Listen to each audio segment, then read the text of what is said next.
Inna lillahi wa inna ilaihi raji'un. Jama'a, Musa Lukuwa ya ƙara yin wani sabon hauka akan janaban Annabi sallallahu alaihi wasallama. Kai jama'a, billahi lazi, Musa Lukuwa bai san kima da martaba da darajar da Allah yi wa Annabi sallallahu alaihi wasallama ba.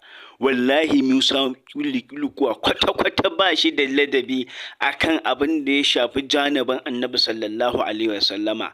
Mutumin nan yana ɗaukar Annabi sallallahu alaihi wasallama ne kawai kamar sam kawai. Wallahi bai san janabin Annabi sallallahu alaihi wasallama ba. Wallahi wasu kiristoci sun fi Musa Lukuwa yin ladabi da ganin girman Annabi sallallahu alaihi wasallama.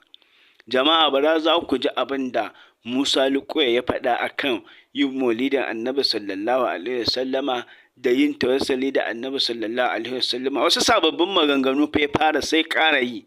Sannan za a ji yadda malamai suka fito suka mayar masa da zazzafan martani. Wannan mutumin Allah ya mana maganinsa. Jama'a, a saurara a ji abin da ya faɗa, a ji kuma martanin da ya mayar, ba don kowa ba saboda irin mutanen da zai ja. In ba yi irin wannan, in aka yi shiru aka danne aka ce ai shiru ba sai an kula shi ba, to ai akwai mutanen da ba su sani ba, suna wasu za su dinga ganin cewa abin da yake faɗi haka ne, sai ya ja su ga halaka. Amma insha Allahu jama'a, a saurari abin da malamai suka faɗa na hujjoji akan haukan da yayi. Wai har da hutu suka basuwa suna jingina ga musulunci. Hutun maulidi, kai dan banza, babu hutun maulidi. Maulidi ba addinin musulunci bane. Ka ba kiristoci, mu ba mu bukata. Duk wanda ya bada hutun maulidi ya rika ga musulunci, Allah ya sama musulunci. Ina magana hutun maulidi yake? A musulunci babu maulidin. A ɗauki mutane don a mai da su kiristoci. Don kiristoci suna kirsimeti, su ma musulmi bai da zai su yi maulidi. To da maulidi da kirsimeti duk kirsimeti ce. Uwarsu ɗai ubansu ɗai. Kiristoci ba su da dalili, musulmi ba su da dalili. Kiristoci masu kirsimeti yan bid'a na, musulmi masu kirsimetin Annabi Muhammadu yan bid'a ne. Duk kirsimeti ce. Inna lillahi wa inna ilaihi raji'un. Inna lillahi wa inna ilaihi raji'un. Wala haula wala quwwata illa billahi al-aliyyil azim. To, masu sauraro, kamar yadda kuke sauraron wannan malamin, shakka babu al'amuranka akwai ban mamaki cikinsu. Ba yadda za a yi mu kore maka musuluncinka idan kai kana kore ma al'umma musuluncinsu.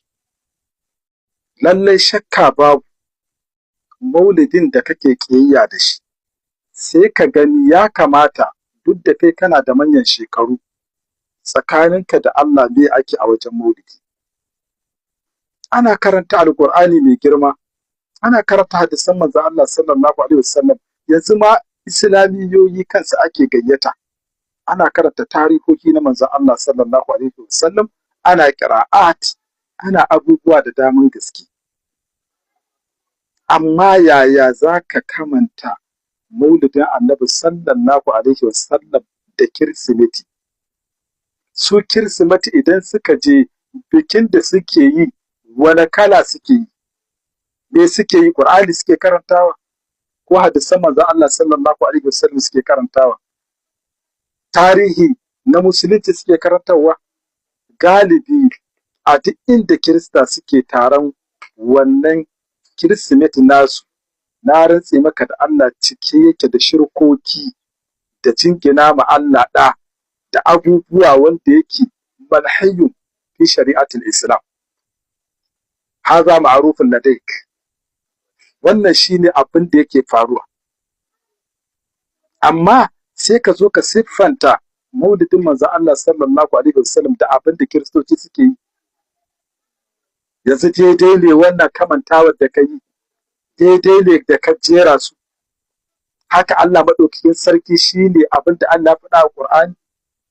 Allah subhanahu wa ta'ala yana cewa a littafi mai girma al-Qur'ani, afa naj'alul muslimina kal mujrimin ma lakum kayfa tahkumun. Yanzu za ku sanya mujrimai maƙiya Allah su yi daidai da wa'anda suke musulmai? Za ka sanya musulmi ya zanto dai da mujrimi? Ta yaya za ka daidaita mutum musulmi mummuni da arne? Ta yaya za ka daidaita yabo da murnar da ake na samuwar manzan Allah da daidai da wanda kiristoci makiya Allah suke yi a kan annabi Isa? Kuma kai kana matsayin musulmi. Wallahi wa'azozin da kuke yi kuna yi ne don takarar faɗa, amma babu wani abu na musulunci wanda kuke iyarwa. Kai ba za ka iya hana maulidi ba. Na rantsi da wanda lumfashi na yake tafin iko nasa, dattijo, sai ka gushe daram an yi babu kai. Maulidin annabi yana nan daram sai abin da ya ci gaba. Hambulet ɗinka duka zuriyanka sai ya gushe, sai ya gushe ras. Maulidin manzo Allah sallallahu alaihi wasallam yana nan akan ganiyarsa, sai dai bakin ciki ya kashe ka. Kuma sannan ba ku iya hana maulidin manzo Allah wallahi. Duk wannan cece kucin da kuke ba za ku iya hanawa ba. Rana ce in ta fito tafi hannu ba zai kare ta ba. Kwanakin nan mas'alar da ka ɗauko yadda kake zagi iyayen manzo Allah, wanda kake zagi iyayen manzo Allah, kake aibata su da kalma na kafirci, ga ayoyin Qur'ani burjit wanda sun wanke iyayen manzo Allah sallallahu alaihi wasallam daga wannan dauda. Amma duk da haka kun kai kere ne kuka ce sai kun tabbatar da hadisi kun Qur'ani al-Qur'ani. Kun ka tabbatar cewa wai ku dole sai an yadda iyayen manzo Allah sallallahu alaihi wasallam suna wuta, abugan sharrun bakunan ku. Wallahi kun cutar da musulunci, Allah ya isa ba ya ce muku ba. Bai ribaka. Kuma wallahi wannan wa'azin da kuke yi wallahi duka takara fada ne. Akwai wa'ansu wanda suke su kansu ahli sunna ne, ba su jin daɗin yadda kuke tafiyar da al'amuran. Kuma akwai wa'anda za mu yi musu adalci, wallahi ba su yadda da abin da kuke faɗa ba. Hasali sun kore wannan hadisi, sun tabbatar da ayoyin alqur'ani. Allah ya saka mu wannan ahli sunna da akai. Amma ire-iren ka wanda su sai sun dage sun tabbatar mu al'umma da iyayen manzon Allah suna wuta, to ubangiji Allah sa na ku iyayen wuta shikenan. Kuma dukkan wanda yake wannan akan iyayen manzon Allah nan, wallahi sun tallahi mutum zai ja maka shi musifar da bai zata ba. Kuma gaskiya ne riba ku a cikin wannan karatukan? Menene ma amfanin wannan karatun da ba zai amfani al'umma ba? Kun san bai da amfani. Me amfanin shi? Karanta sahihul muslim ne kake yi ka zo wajen? Wannan karatun da kake yi na iya manzo Allah, sahabbai sun tattauna wannan matsalar ne? Sahabbai sun yi abin da kuka yi? Sahabbai sun dage dole sai sun kai iya manzo Allah wuta? To su ne ahlus sunna na gaskiya. Ku ɗan iska ahlus sunna ne kawai, jabi ne ku. Saboda haka ku kuke tattauna wannan mas'alar, kuke dagewa sai kun tabbatar da ita, amma sahabban manzon Allah ba ruwansu da wannan mas'alar, ba su ma san ta ba. Saboda kila hadisan ma duk ba su inganta ba. Wallahi ba su inganta ba, insha Allah. Kawai an jingina manzon Allah sallallahu alaihi wasallam wannan hadisan ne, wai suna cikin sahihul muslim, suna Buhari. Ni ban yarda da su ba, ba muslim suke ba. Su zanto cikin koma menene ban yarda da su. Ai ba su ɗaya bane hadisan da muslim sun ka ruwaito, ko shi ko Buhari ko ma waye. Saboda haka wannan, in kuna so ku tabbatar, to in kuna so ku tabbatar mana da wannan hadisi, sai ku tabbatar mana da iya manzon Allah ne suka ce dangance da wannan mas'ala. Me tabi'ai suka ce akan wannan mas'ala din? Duk ba sa tattauna ta. Sai ku ne ku yanzu kuka yi kowa ilimi, ko a zo a yi makabala, a zo a yi maganganun banza, a tashi ba wani amfani da kowa ya amfana da shi, sai sakarci kawai. Saboda haka Allah isan mana, mu dai bamu yafe ba. Duk wanda suke zakulo mana irin wannan abin da yake bata mana rai, Allah ka bata musu rai. Duk masu kawo irin wannan rudani a cikin al'ummar musulunci, ubangiji Allah ka bata musu, Allah kakkai musu da sauki. in ba Najeriya ba inda ake irin wannan shedanci ko wani shedani da sunan malanta sai ya zo ya yi ta kawo shedanci. Yanzu na da san da kake so ka kawo cikin musulun waye bai san su ba wanda bai san su ba. Tun yaushe ake wai magana fatiyo bace, tun yaushe ake wannan maganganu. Kawai in kuna so ku janyo fitina ne sai ku je ku ɗauko wannan da gangan kuke ɗauko wannan maudu'in da a zo a ɗebo wannan maganganu a yi ta zage-zage a yi ta cece ku ci, sai ku je ku ɗauko wannan matsalar duk shekara in maulidi ya zo watan bakin cikin ku da bakin ranku da masifar ku sai kun ɗauko irin wannan hadisan kun rawaja ma mutane. Saboda haka mu iyayen manzon Allah wallahi ni ba na taɓa ɗar akan cewa iyayen manzon Allah suna cikin aljanna. Mu ubangiji Allah ka tabbatar da haka. Dan bakin ciki sai dai ka mutu.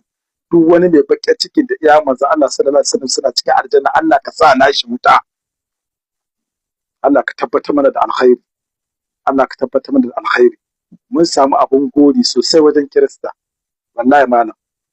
Su kansu Kirista cewa suke kaji sun ce iyayen annabin su ɗan wuta ne. An yi magana sun ka ce annabin su ya faɗa. Allah sa mu dace. Allah ka rufa mana asiri dai dan mu, Allah ka ba mu lada. Abin da a kuskure cikin wannan maudu'in Allah ka yafe mana. Salam. Da wanda ya yi tawassuli da manzon Allah, Allah don annabinka. Da wanda ya yi tawassuli da bola tsohon kasuwa, Allah don bolan nan da a tsohon kasuwa. Duk ɗai suke. Don me suke duk ɗai? Don duk ‘yan bid'a na.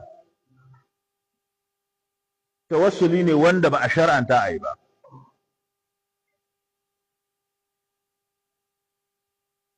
Wa kullu zalika gairu ja'iz. Duk waɗannan abubuwa ba wanda a halal, duk ba su halitta ba. Wa tabayyana annahu la yajuzu zalika to kenan. Inna lillahi wa inna ilaihi raji'un. Inna lillahi wa inna ilaihi raji'un. Inna lillahi wa inna ilaihi raji'un. Wallahi muna cikin masifa a wannan ƙasa. Muna cikin masifa. Wallahi muna cikin masifa. Jama'a, haka aka mai da manzon Allah sallallahu alaihi wasallam a Najeriya yanzu? Haka aka mai da Najeriya, aka mai da manzon Allah sallallahu alaihi wasallam a cikin Najeriya? Kun ji abin da wannan tsohon yake cewa? Wai ka ce Allah yi mun dan annabinka, annabi Muhammadu. Wai daidai yake da ka ce inna lillahi wa inna ilaihi raji'un, inna lillahi wa inna ilaihi raji'un, inna lillahi wa inna ilaihi raji'un. Annabi ake hadawa da bola. Annabi ake hadawa da bola. Da ka ce ayi kaza dan kaza, da ka ce ayi dan bola, duk ɗaya ne. Ko maganar tawassulin nan fa akwai hadisi fa wanda babu wani malamin hadisi da ya zo kai, hatta Albani da ta'addanci cikin ilimin hadisi wallahi ya kyal hadisin nan. Hadisin Usman bin Hunayf hadisi ne wanda hadisi ne wanda babu wani matsala a cikinsa, matanan wa isnadan. Hadisi ne wanda babu wani malami da ya zo ya ce wannan hadisin bai inganta ba. Ba a samu wannan matsala ba, ba a samu wannan matsala ba, ba a samu wannan shugaba ba sai a zamanin Ibn Taymiyyah, wanda shine mutum na farko da ya haramta tawassuli da manzon Allah sallallahu alaihi wasallam. Wanda kuma Ibn Taymiyyah nan ba shi aka turo mana ba, annabin da aka turo mana shine annabi Muhammad sallallahu alaihi wasallam. Wani bawan Allah ya zo ya same sa, ya Rasulullahi ina da matsala a ido, kamun addu'a. Annabi ce ko maka addu'a ko ka bari ko an je lahira Allah ya maka, yace a'a ya Rasulullahi amin addu'an dai. Annabi sallallahu alaihi wasallam ce je kai sallah, ya bashi addu'a, je kai sallah. Sannan kai sallah raka'a biyu, ga addu'an da zaka yi. Ga addu'an da zaka yi. Ka ce Allahumma inni as'aluka ya ma'budi bil haqqi, ya ubangiji ina roƙonka wa atawajjahu ilaika, kuma na fuskanto zuwa gare ka, ma'ana na zo da albarkacin annabinka bi nabiyir rahma, shine annabin rahma. Wai annabin rahma na shine ce Muhammad, dan ba ka san da annabi Muhammad ake sallallahu alaihi wasallam. Annabi sallallahu alaihi wasallam ce ka ce ya Muhammad, ya annabi Muhammadu, ya mai babban suna, inni tawajjahatu, na fuskanto bika da kai ila rabbi, zuwa ga ubangiji na.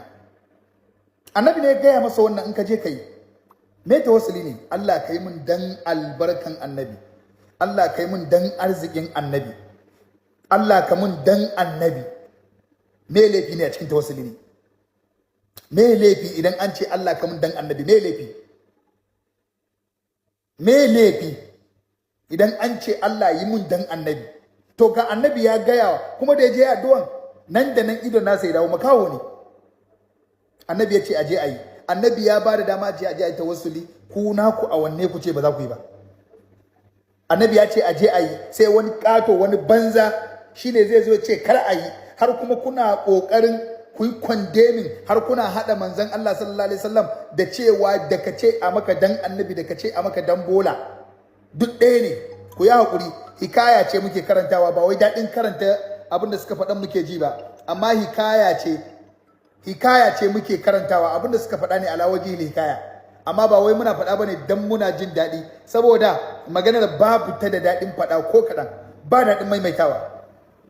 Annabi ne ake cewa wai karkace, me laifi?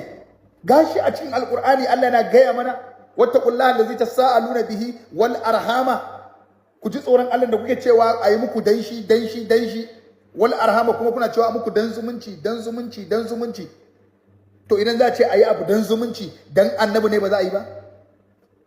Dan annabi ne ba za a yi wannan abun ba? Da a yi dan zumunci, da a yi dan kaza.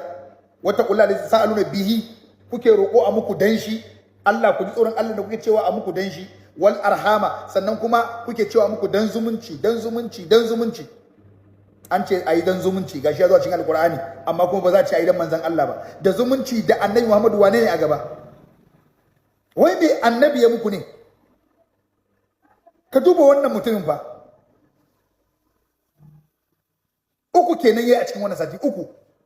Yayi magana kan iyayen annabi sallallahu alaihi wasallama, yayi magana akan cewa ba a cewa Allah kamun dan annabi. Yanzu kuma zan magana akan tawassuli, har yana cewa da kai tawassuli da manzo Allah sallallahu alaihi wasallam da kai tawassuli da bola duk ɗaya ne. Wannan wani da masiba muke ciki ne. Shi yasa yankin Sokoto ku zai da ku ya guri, Allah jarce ku da masiba. Wallahi Allah jarce ku da masifu. Annabi ne ya zama haka a nan Najeriya. Me faɗa wa mabiyanku iyayen annabi suna wuta zai janyo muku? Me zai amfane su, me zai amfane ku, me benefit ɗinku, me ƙaruwanku in kun ce iyayen manzon Allah suna wuta? Shegula ananuwe kun jawo na kwambi na daɗe. Allah dan darajar manzanka, manzan tsira annabi Muhammad sallallahu alaihi wasallama. Ya Ubangiji, duk inda iyayen manzan Allah sallallahu alaihi wasallama suke, Allah ka haɗa mu tare da su don alfarmar annabi Muhammadu da Alƙur'ani. Wai har yanzu malaman nan, ko kuma in ce har yanzu masu ƙaryar sunnan nan, ba za ku bar muzanta iyayen manzan Allah sallallahu alaihi wasallama ba? Mabiyanku ba su iya karatun sallah ba, ba su iya komai ba, ba su san tsarki ba, ballantana hukunce-hukuncen jinin haila. Ba za ku bar mu yanzu, ko mafarki kai annabi ya zo maka ya ce iyayensa na wuta, ka zo ka faɗa? Menene amfani me faɗa wa mabiyanku iyayen annabi suna wuta zai janyo muku? Me zai amfane su, me zai amfane ku, me benefit ɗinku, me ƙaruwanku in kun ce iyayen manzon Allah suna wuta? Shegula ananuwe kun jawo na kwambi na daɗe ba na zagi, sai da kuka jawo na zage ku. To ya Ubangiji, dan daraja hasken fuskar manzon Allah sallallahu alaihi wasallama, na zaɓin kasance tare da iyayen manzon Allah a ko'ina za su kasance a ran gobe kiyama. Na san zai zo duk inda suke, zai tuno su kuma zai kawo musu ziyara. Na haƙura na kalli fuskarsa a duk inda suke kawo musu ziyara, tunda na roƙi Allah isa ni ka faɗa da mahaifiyarsa, ya ajiye ni duk inda take, duk inda ya ga damar sa ta Ubangiji. Ya Ubangiji, duk inda ka ga damar saka iyayen manzon Allah ka sa ma'ana. To jama'a, an ji abin da Musa Luko ya faɗa, kuma an ji abin da ya ce malamai aka fito aka yi wa Musa Lukuwa raddi akan abin da ya faɗa na haukan da ya sake yi ga janaban annabi sallallahu alaihi wasallama. Wallahi mutumin nan baya ganin girman annabi, wallahi baya gani. Mutumin nan a ina ya karatu ne? Wallahi wasu kiristocin ma sun fi mutumin nan ganin girman annabi sallallahu alaihi wasallama. Allah ya mana maganinsa, Allah ya sauwaƙe. Assalamu alaikum rahmatullahi wa barakatuhu.